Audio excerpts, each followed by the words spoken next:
C'est un monsieur de 94 ans Je vous présente Monsieur Sibony. qui a gardé Bonjour. ses convictions de jeune soldat. Moi, j'avais à peu près votre âge quand je suis parti. La France était en danger à ce moment-là, puis il fallait faire quelque chose. J'espère que vous me comprendrez. Quand la guerre est déclarée, Yvon Sibony vit alors en Algérie. Pas question que la guerre se fasse sans lui. Engagé volontaire à 18 ans, il débarque le 1er août 1944 à Utah Beach. Il est canonnier dans la 2e division blindée du général Leclerc. Commence alors 6 mois de combat, de la Normandie jusqu'à Strasbourg. La poche de falaise, on s'est trouvé pris dans un engrenage épouvantable. La libération de Paris, la liesse, c'était quelque chose d'extraordinaire. L'Alsace, c'était dantesque. Il y avait des cadavres partout. On s'est bien bagarré, on a réussi à prendre Strasbourg. Lui estime avoir simplement rempli son devoir. Désormais, sa plus grande satisfaction, partager son histoire avec la jeune génération. Si vous avez des questions à me poser, je vous écoute. Est-ce que vous aviez une bataille qui vous a plus marqué que d'autres? Oui, c'était en Lorraine. C'était le début de la pluie, la neige, le froid. Les Allemands nous tiraient dessus. Et à un moment donné, je me retourne vers mon copain. J'ai dit, Maurice, tu vois quelque chose? Il était allongé, il était mort. Alors, on se posait des questions quant à la peur.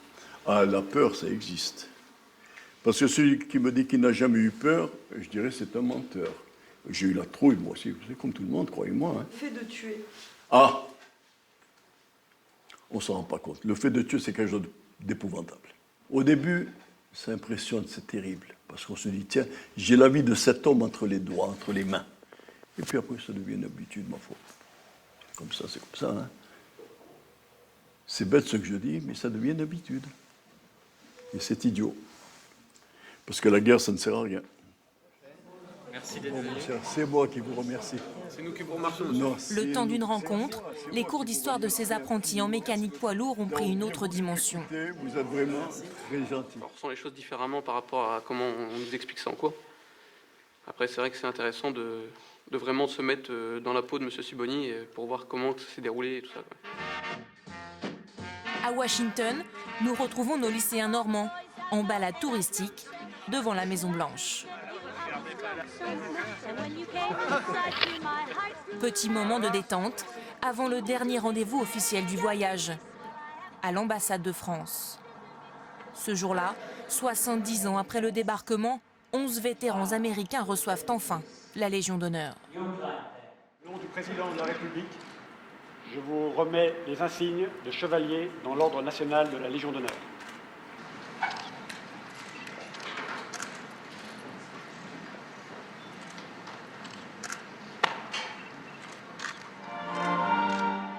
Instant mémorable pour tous les élèves et moment de stress pour Estelle, 17 ans. C'est elle qui doit prononcer le discours de remerciement. Dear officials, esteemed veterans, Chers you have élus, contributed très chers vétérans, to the Normandy vous avez liberation, participé à la libération de la Normandie. and you Et allow cela us nous to permet live de vivre today aujourd'hui dans un monde libre in et a plein free d'espoir. and hopeful world. Nous We sommes are pleinement perfectly conscients des conscious sacrifices of the que vous avez faits pendant cette bataille. during the battle. In the Alors, name au of nom de the tous les talented élèves du lycée de students, 40 ans et de tous les jeunes but also Français in de the ma name of génération, all French teenagers of my generation, I want to je say tiens à vous in dire closing, thank you. merci. We will never forget. Nous n'oublierons jamais. Je vous remercie.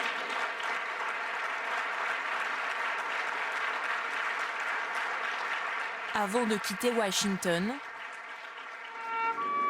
les lycéens se rendent au cimetière national d'Arlington. Ici sont enterrés près de 300 000 anciens combattants de toutes les guerres américaines.